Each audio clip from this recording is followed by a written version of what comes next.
Você está ouvindo e vendo o Livros em Minutos, o podcast que transforma grandes livros em reflexões profundas, práticas e acessíveis.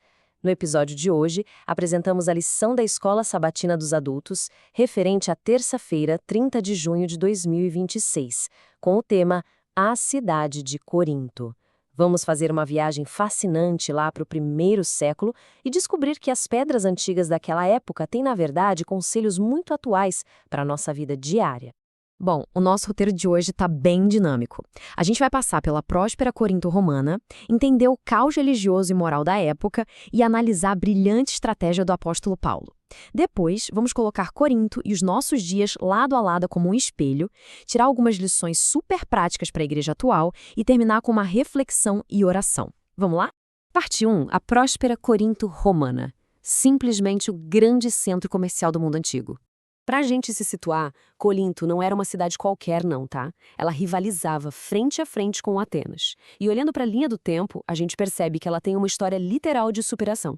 Ela foi completamente destruída por Roma em 146 a.C., mas aí, como uma verdadeira fênix, foi reconstruída por Júlio César no ano 44 a.C. Então, quando o apóstolo Paulo chegou lá no século I, ele deu de cara com uma colônia super estratégica e cheia de vida.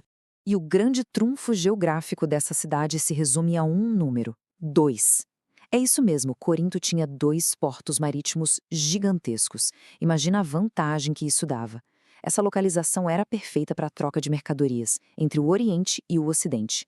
Isso gerou um boom econômico absurdo. Muito comércio, muito dinheiro rodando e, claro, um fluxo constante de pessoas de todos os cantos do mundo.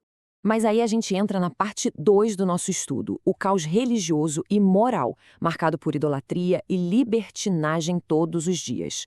Sabe como é, né? Muito dinheiro e poder, sem uma base sólida, geralmente dão problema. A confusão espiritual lá era gigante.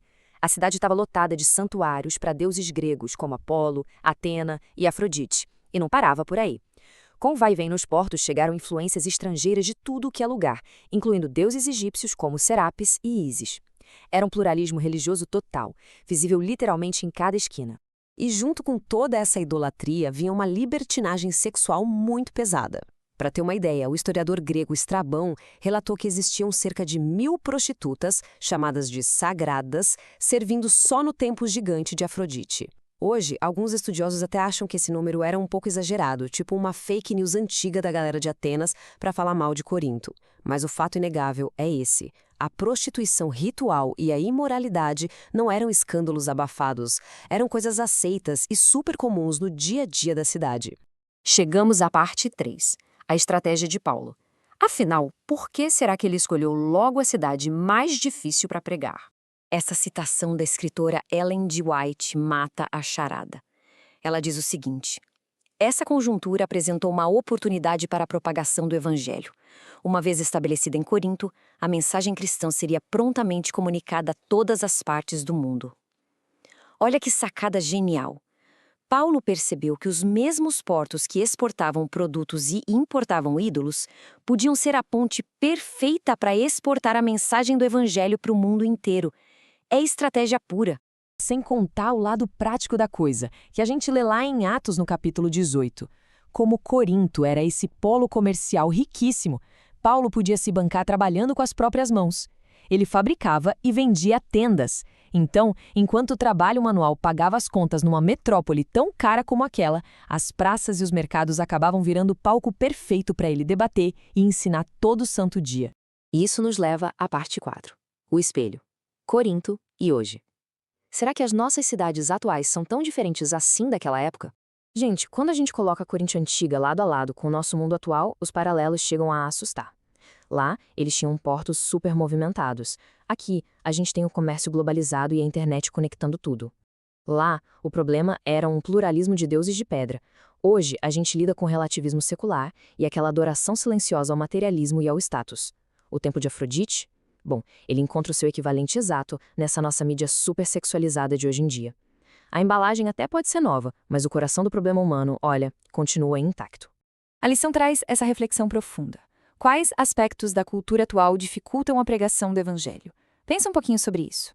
Porque aqueles mesmos ídolos, aquela permissividade, aquele ceticismo e a distração constante que bombardeavam a mente de quem morava em Corinto são exatamente as mesmas forças que competem ferozmente pela atenção e pela moralidade na nossa sociedade moderna. Parte 5. Lições para a igreja atual. Como que a gente aplica isso na prática hoje? Olhando para o que Paulo fez, dá para a gente tirar 3 passos de ação fundamentais. Primeiro de tudo, engajar nos centros urbanos. A ideia cristã não é fugir das cidades caóticas e se esconder numa bolha, mas sim ser um farol de luz bem no meio delas. Segundo, usar a profissão como missão.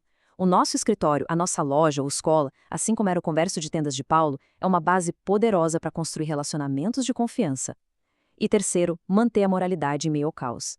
É sobre escolher a integridade todos os dias e ser a diferença visível, mesmo quando o mundo inteiro ao redor está celebrando o que é errado. E assim a gente chega à nossa parte 6, a reflexão final e a oração para ir concluindo o estudo de hoje. Para todo mundo que está acompanhando esse estudo com a gente, fica esse pensamento super provocativo no ar.